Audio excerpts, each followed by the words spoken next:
Radio UNAM y el Programa Universitario de Bioética presentan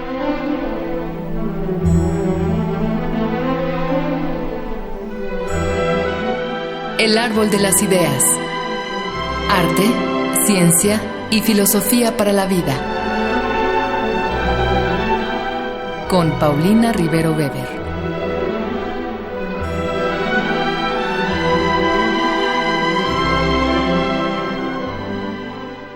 Un gusto saludar a todos nuestros radioescuchas. Yo soy Paulina Rivero Weber y estamos al aire hoy para la transmisión de nuestro programa El Árbol de las Ideas. Y en esta ocasión vamos a hablar de un tema de una importancia fundamental en nuestro país, la pobreza y la justicia. Y para ello contamos con una especialista en este tema, la doctora Paulette Dieterlen-Struck. De manera previa vamos a escuchar la cápsula que el Programa Universitario de Bioética ha preparado para ustedes junto con Radio UNAM y regresamos. La confianza en el conocimiento especializado y sus aplicaciones prácticas ha sido una de las características principales de nuestro siglo.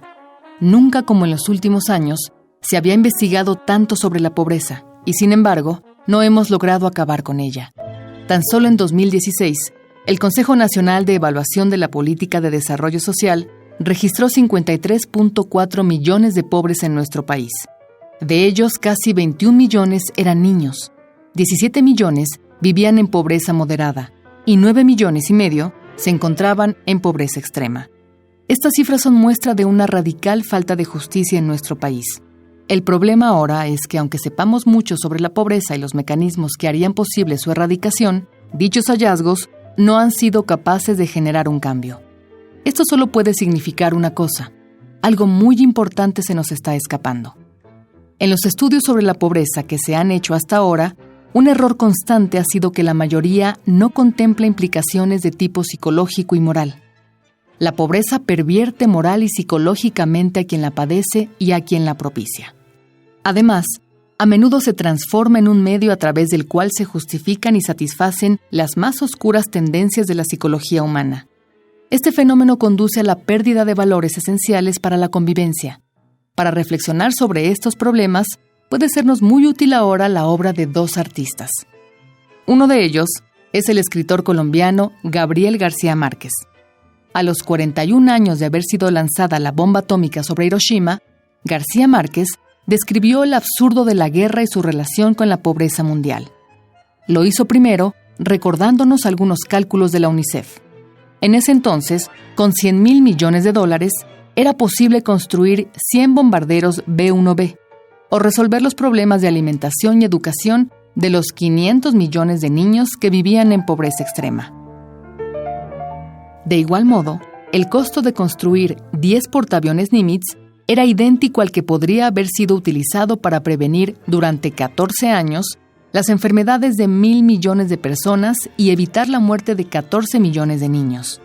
Incluso se podría eliminar el analfabetismo del planeta si se utilizara el dinero que se invierte en la construcción de, por ejemplo, 2 submarinos atómicos Tridente. Ante un panorama tan abrumadoramente absurdo, García Márquez advirtió sobre la imposibilidad de que sobreviva la humanidad. Por medio de metáforas, propuso la fabricación de un arca de la memoria, capaz de sobrevivir al diluvio atómico. En sus propias palabras, esta sería una botella de náufragos siderales arrojada a los océanos del tiempo, para que la nueva humanidad entonces sepa por nosotros lo que no han de contarle las cucarachas: que aquí existió la vida y que en ella prevaleció el sufrimiento y predominó la injusticia. El segundo artista que habla de la pobreza es el cineasta español nacionalizado mexicano Luis Buñuel. En Los Olvidados, película que se estrenó en 1950, Buñuel explora la miseria y la injusticia. En esa pesadilla, todos los personajes son alternativa o simultáneamente víctimas y verdugos. El largometraje se desarrolla en las calles y barrios pobres de la Ciudad de México. Sus protagonistas son niños que viven en la orfandad, abandonados, hambrientos y furiosos. Para reconocerse a sí mismos, solo disponen del robo, las peleas y la crueldad. El contrapunto lo marca Pedro, un niño que intenta sobrevivir a la crueldad de su madre. pero al igual que con sus compañeros de calle, todos sus intentos fracasan. Cuando la película fue exhibida en Cannes, Octavio Paz escribió el ensayo El poeta Buñuel. Dice Paz: el argumento de los olvidados, la infancia delincuente, ha sido extraído de los archivos penales. Sus personajes son nuestros contemporáneos y tienen la edad de nuestros hijos. Estas palabras resuenan aún ahora, pues la pobreza ha detonado, en efecto, la pérdida de los valores de convivencia, conduciéndonos a un estado de inseguridad. Ante la zozobra, la calidad de vida se ha desplomado. ¿Qué hacer? Aunque le pese a algunos, no hay solución que no pase por erradicar el México de las grandes diferencias. Si en verdad queremos que nuestro país recobre sus valores éticos, tenemos que comenzar por erradicar la pobreza extrema que divide inevitablemente al país. México no puede ser el de los ricos y el de los pobres. Tiene que ser uno y el mismo. Solo así lograremos salir del abismo de la injusticia y la pobreza. Pues ya estamos acá de regreso. Como les decía yo, la doctora Paulette Dieterlen es doctora en filosofía por la Universidad Nacional Autónoma de México y es investigadora del Instituto de Investigaciones Filosóficas de esta misma universidad. Es miembro nivel 3 del SNI, que ustedes saben, pues es un honor que pocos tienen. Y ella se ha abocado al estudio de diferentes teorías sobre la justicia. Tiene muchos libros escritos, entre los que me parece importante destacar los ensayos sobre justicia distributiva, La pobreza, un estudio filosófico. Tiene un libro, de hecho, traducido al inglés, Poverty and Philosophical Approach. Y tiene otro libro más que es Justicia Distributiva y Salud. Ella fue consejera de la Comisión Nacional de Derechos Humanos y de la Comisión Nacional de Bioética. Y bueno, aquí en la universidad es una persona muy respetada, ha sido jefa del posgrado de la Facultad de Filosofía y Letras, ha sido directora del Instituto de Investigaciones Filosóficas, en donde actualmente continúa trabajando, y ha sido directora de Asuntos del Personal Académico. Y algo pues que no quisiera dejar de mencionar es que la doctora es premio Universidad Nacional en Investigación en Humanidades, premio que se le otorgó en 2003. Paulette, muchas gracias por estar con nosotros. No, al contrario, Paulina, yo te doy las gracias a ti por esta invitación al programa. Siempre he estado muy unida al programa de bioética, entonces estoy encantada de estar aquí. Qué gusto, tanto Paulette, contigo como con tu amplio público, porque gusto, ya sé, Paulette, que ya cada vez más personas te oyen. Esperemos eso. Claro que sí. Paulette, pues yo te comentaba que lo primero que había pensado yo es, bueno, todos ubicamos muy bien tu quehacer, cómo has estudiado la justicia distributiva, cómo has estudiado la situación de la pobreza y cómo lo has incluso aplicado concretamente en México, ¿no? ¿Qué tendría que ver todo esto con la bioética? ¿Cómo está esta ligazón de tu trabajo, que como tú misma lo has dicho, ha sido constante en bioética en este programa, y tu tema de especialidad? Claro que sí, Pau. Mira, lo que te puedo decir es que a partir de 1971, que un filósofo muy reconocido hasta la fecha de Harvard, John Rawls, escribe un libro que es un parteaguas en filosofía política, que es la teoría de la justicia. Uh-huh. Entonces, en ese libro, Rawls propone como dos principios de justicia. Uno es el respeto por las libertades básicas y el segundo se divide en dos. Primero, que todas las desigualdades vayan en favor de los menos favorecidos. Y luego, que hay que hacer todo aquello que nos abra una equitativa igualdad de oportunidades. Claro. Esta es la obra de, digamos, los principios de justicia de Rawls. Uh-huh. Cómo sabemos las oportunidades que tiene esta persona, cómo sabemos quiénes son los menos favorecidos. Entonces, Rawls nada más deja una cosa muy abstracta, que es una cosa que le denomina los bienes primarios. Pero sin decir esto, ¿no?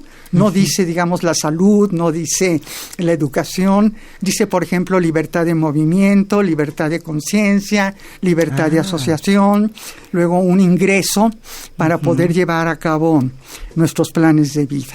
Esos serían los bienes primarios. Esos serían los bienes primarios. Entonces, obviamente, muchos teóricos empiezan a decir, bueno, desde el momento en que John Rawls no dejó una teoría para la salud, Es decir, no nos podemos basar en sus bienes primarios, puesto que estos no tienen ningún contenido. Justamente son abstractos, ¿no? Claro. Entonces, hay un autor también de Harvard que se llama Norman Daniels. Entonces, Norman Daniels lo que dice es, momento, sí podemos dar sobre la salud una versión muy parecida de la teoría, sacar la teoría de Rawls más bien, ¿no? Y lo que dice él, si no nos dijo que eran bienes primarios y ahí metía la salud, pero podemos poner la salud en la primera parte o la segunda parte del segundo principio de justicia y decir lo que nos da la salud es una equitativa igualdad de oportunidades. Claro, ¿no? claro. Es decir, si no tenemos salud, no podemos tener una equitativa igualdad de oportunidades. Claro. Y luego también, ¿en quién nos fijamos? Pues nos fijamos en los que tengan, en los menos favorecidos, que son los que tienen menos, digamos, bienes primarios y que por lo tanto también tienen menos, una equitativa igualdad de oportunidades. Claro. Entonces ahí empieza como que el tema de la salud, ¿sí? De ahí viene, digamos. De ahí viene, digamos, la fuerza, ¿no? Ajá, que tomen salud. Exacto, que tomen la salud en las teorías de la justicia distributiva. Claro. Entonces, Norman Daniels, de hecho, es una persona que se ha dedicado, como tú lo sabrás, muchísimo a la bioética. Es más, vino aquí a México varias veces, sobre todo para arreglar políticas públicas, digamos, con qué empezamos, ¿no? Porque como tú sabrás, políticas públicas pues van desde repartir mejorales, ¿sí?, hasta repartir digamos, diálisis, ¿no? Claro, o órganos, claro, que es carísimo, ¿no? Claro. Entonces, ¿cómo ponemos una cuestión de prioridad de qué bienes vamos a distribuir? Claro. Bueno, ¿sí? ¿Y tú cómo verías la situación actual en México? Esto es, ¿qué sería lo prioritario en el ámbito de salud para lograr una justicia distributiva un poco más adecuada? Mira, yo creo que se tienen que hacer muchos esfuerzos, de hecho, se han hecho esfuerzos, claro, pero quizá una cosa que falle es este sistema que tenemos, que por un lado es tripartito, no exactamente, porque también están Petróleos de México y, digamos, la medicina militar, ¿no? El hospital, pero digamos de IMSS, ISSSTE y Secretaría de Salud, ¿sí? Son tres entidades diferentes. Son tres entidades que ven a distinto tipo de público y luego justamente lo que hacen es para decir, bueno, hay muchas personas que tienen que hacer un gasto muy grande en salud, ¿sí?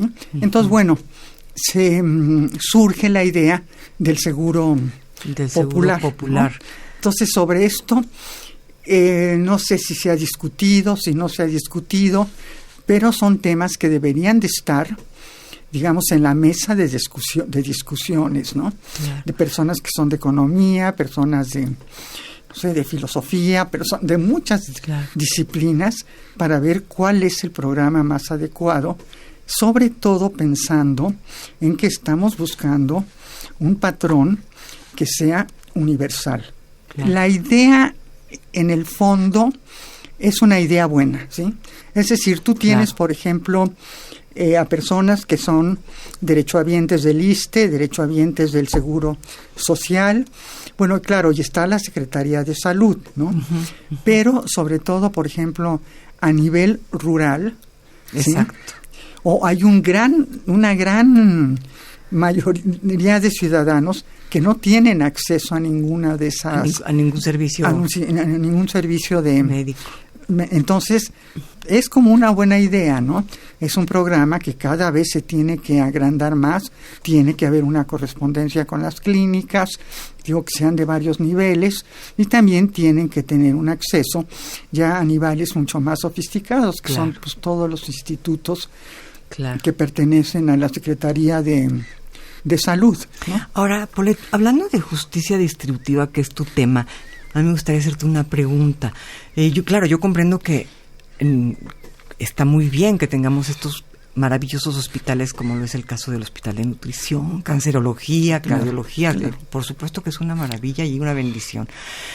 Pero a nivel, digamos, de salud, de distribución de la salud, de una distribución más equitativa de la salud en todo el país, ¿no haría falta atender primero que nada un primer nivel, digamos, un nivel de prevención incluso y de medicina general? ¿No sería como lo más urgente? Pues mira, sí. Aunque te voy a poner como, sobre todo para que vean qué es lo que se estudia, ¿no? Cuando hablemos de justicia distributiva. Te hablaba yo de Norman Daniels, este filósofo que ha trabajado mucho, que obviamente todos los filósofos, digamos, que yo he estudiado con relación a la salud, están pensando en niveles, digamos, de un carácter universal, ¿sí? Okay. O sea, por el hecho de ser mexicano, de hecho lo dice el artículo de la Constitución, ¿no? Es decir, todos los mexicanos tenemos derecho a la salud. Claro. Ahora, lo que te comentaba yo al principio, ¿qué es la salud, no? Que me duele mucho la cabeza o que necesito un trasplante. Entonces, a veces son decisiones que algunos teóricos les han llamado decisiones trágicas. Se debe de tomar una decisión y justamente lo de la justicia distributiva es cómo justificas esa distribución. Uh-huh. ¿Por qué le das, por ejemplo, preferencia a la medicina, que yo creo que se la tiene uno que dar, preventiva? Uh-huh. Sí, pero campañas muy, muy fuertes preventivas, claro, ¿no? Después ya te vas con las campañas curativas, ¿sí? Claro, sí, yo también. Pero empezar con la preventiva. Ahora, yo le quisiera decir a ti y a tu público de Norman Daniels otra vez, que él se plantea como 3 preguntas fundamentales sobre la distribución de la salud, ¿sí? La primera es para que veas el impacto que tiene esto. La primera es, ¿qué son estas cuestiones fundamentales? Bueno, se refieren a la obligación que tenemos de atender los niveles globales de salud de la población y no simplemente referirnos a las desigualdades que existen en el ámbito individual, ¿sí? Okay. O sea, por globales, digamos, entendemos a todo el mundo, a toda la población, a toda la población, ¿sí? También, digamos, en ese sentido, Daniel, se estaría en pro de una medicina que abarcara más y en ese sentido quizá un poco menos especializada como un primer paso para la justicia. Claro. No tanto bypass, sino una medicina que alcance a los pueblos más pequeños, a la gente más necesitada. Claro. Ahora, de hecho, aquí es un problema que es verdaderamente fascinante en la justicia distributiva, porque se han dado muchas respuestas, ¿sí? Y muchas respuestas se han dado, por ejemplo, acudiendo a la utilidad. Claro. Esto viene desde hace mucho tiempo, entonces les voy a poner un ejemplo. Supongamos que hay 3 grupos, ¿sí? Que esto comenzó, digamos, en una de las guerras napoleónicas, un médico de Napoleón que se llama la tríada, que todavía se usa a veces en políticas públicas. Vamos a suponer, tú tienes un grupo de personas muy, muy, muy enfermas. Otro grupo de personas que más o menos están enfermas, pero digamos con medicamentos, ¿sí? Uh-huh. Se alivian. Y otro grupo de personas que están prácticamente sanas. Si tienes, por ejemplo, no sé qué, ponerle una inyección, vamos a decir tétanos, ¿a quién inyectas? Se los das a los que están medianamente enfermos, ¿me entiendes? Okay. Los sanos, pues probablemente no te den ninguna utilidad porque ya están sanos. Claro. Y los que están muy, muy graves, la utilidad va a ser muy pequeña, ¿no? Okay. Entonces te vas con aquellos que vas a subir mucho tu nivel de utilidad. Okay. Entonces por eso se llama la triada, ¿no? Porque está dividido en grupos. ¿Y es válida hoy en día todavía esta? Fíjate que en algunos lugares sí todavía como que es válido. Sí, porque siempre el principio de utilidad es muy intuitivo. Claro. ¿Sí? Entonces alguien te diría, bueno, pero ¿para qué gastas recursos en los que están muy, muy enfermos, no? Sin embargo, sí hay médicos que dicen, momento, no funcionamos así. Claro. ¿no? Si llega alguien, por ejemplo, a emergencias gravísimo, pues lo atendemos y no nos ponemos a decir, a ver, si ¿para qué lo atiendo si se va a morir? ¿Para qué lo atiendo si se va a morir? Exactamente, ¿no? No, claro. Ahí hay un conflicto ético muy fuerte, con el ámbito práctico. Claro, ¿no? Y eso es lo que nos tiene que resolver justamente un buen sistema de justicia. Ahora te digo, es un sistema, el utilitario, que es muy eficiente, ¿no? Pero quizá justamente autores como los que yo he trabajado dicen, perfecto, aquí está la eficiencia, pero a mí no me interesa nada más la eficiencia. A mí me interesa también la justicia, ¿no? Claro, porque ¿sí? hay un sentido en el cual el utilitarismo, que bueno, por supuesto, es una corriente ética muy importante, pero siempre hay un sentido desde el cual el utilitarismo pareciera chocar un poco con la ética, ¿no? Esto es lo más útil y esto es lo más práctico, sí. Pero ¿en qué medida esto es ético, no? Claro. ¿En qué medida elegir sanar a los que tienen más posibilidades y dejar morir a los que están muy mal es una respuesta ética, ¿no? No, por supuesto, ¿no? Por supuesto. Lo que sucede es que, digamos, hay muchos autores que son utilitaristas, pero, digamos, no burdos, ¿no? Claro. Vaya, un ejemplo que te pongo es Peter Singer, ¿no? Que es que a Peter Singer le debemos muchísimas cosas en la bioética, sí. Y él tiene también sus principios de utilidad, ¿no? Como sí. Para decir, bueno, sí. Si tenemos que, como son decisiones trágicas, pues más vale tener un principio que no tener ninguno, ¿no? ¿Qué otra cosa podría ser? Pues el azar, bueno, tampoco es demasiado justo el azar, ¿sí? Pero lo que yo te quería decir es que justamente las preguntas de Norman Daniels, la primera es, ¿tiene la salud, la atención a ella y otros factores que la afectan una importancia moral mayor que cualquier otro bien? Digo, esta es una súper pregunta, ¿no? ¿Y tú qué responderías, Paulette? Que sí. Que sí, claro. Que sí. Porque sin salud no hay nada. Claro, otra vez, ¿no? Chocamos contra el principio rawlsiano de equitativa igualdad de oportunidades. Claro. ¿Sí? Pero te vas a encontrar muchas personas que digan, bueno, vamos a preguntarle a las personas qué prefieren, ¿sí? Si tener salud o tener, por ejemplo, una propiedad, ¿no? Y vas a ver que muchas no van a considerar a la salud como el único bien, ¿sí? Muchas personas te pueden decir, vaya, como ha pasado en la historia, ¿no? Yo prefiero morirme trabajando, ¿no? Pero tener un trabajo para ayudar a mi casa. Entonces, yo pienso que el trabajo es un bien mayor que la salud. Incluso ¿sí? Que la salud. Entonces, esta es una cuestión que tenemos que de plano ponernos a discutir, ¿sí? Uh-huh. Él da una definición de salud que es una definición como muy biológica, ¿sí? Daniels, él se basa, por ejemplo, en las necesidades. Y la necesidad más básica es la salud. Claro. ¿Por qué? Porque la salud nos permite que funcionemos como miembros de una especie, es decir, como humanos. Claro. ¿Sí? Si te voy a poner un ejemplo, digamos, puedes tener 2 niños que entran en una escuela rural, uno de ellos, pues por múltiples razones, está sano, pero el otro quizá tiene un problema de desnutrición, ¿sí? Uh-huh. Entonces ya el aprovechamiento escolar, claro, no es el mismo, va a ser totalmente distinto, claro, ¿no? Claro. Entonces es lo que dice Daniel. Si no tenemos salud, no vamos a poder estudiar, claro. ¿Sí? Claro. Y además, la salud en ese sentido sería como el bien primario para ¿no? El fundamental, el como más muy original, ¿no? Exacto. Ajá. Como muy relacionado con este concepto que a él utiliza mucho, el de necesidad. Uh-huh. A mí me encanta porque creo que estos conceptos de necesidad, entendiendo una cuestión muy, muy fuerte, es incluso previa a la noción de derechos, ¿sí? Aunque claro. En México, como te digo, no es nada más las necesidades, sino los derechos. Pero lo que tú me presentaste como especialista en la salud, en fin, y en pobreza, sí, tenemos un país como 53 millones de personas en pobreza, ¿no? Exacto. En estado de pobreza. Entonces, tenemos que ir a una cosa más elemental que son las necesidades. para funcionar simplemente lo que dicen Daniels, ¿no? Para funcionar como miembros normales de una especie. Sí, claro.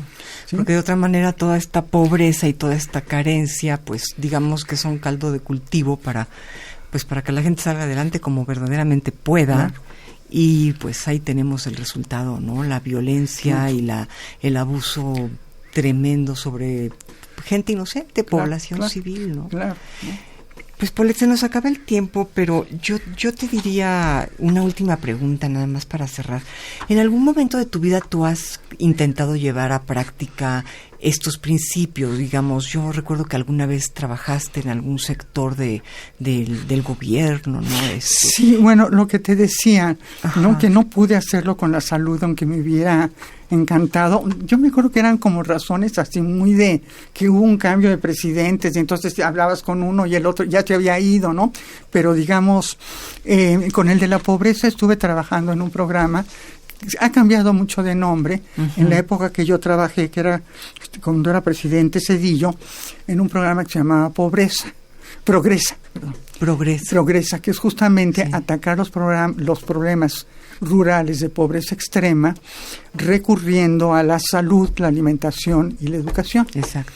En eso fue lo que trabajé.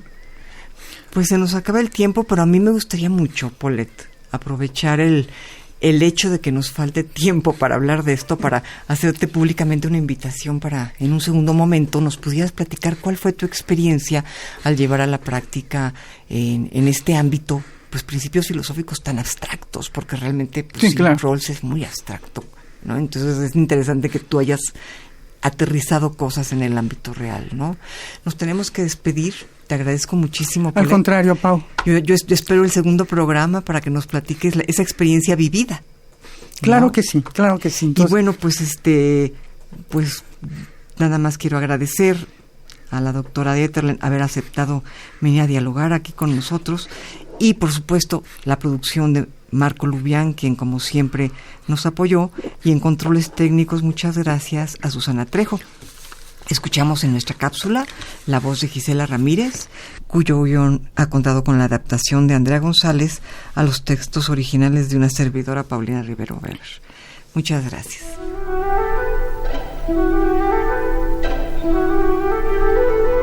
Radio UNAM y el Programa Universitario de Bioética presentaron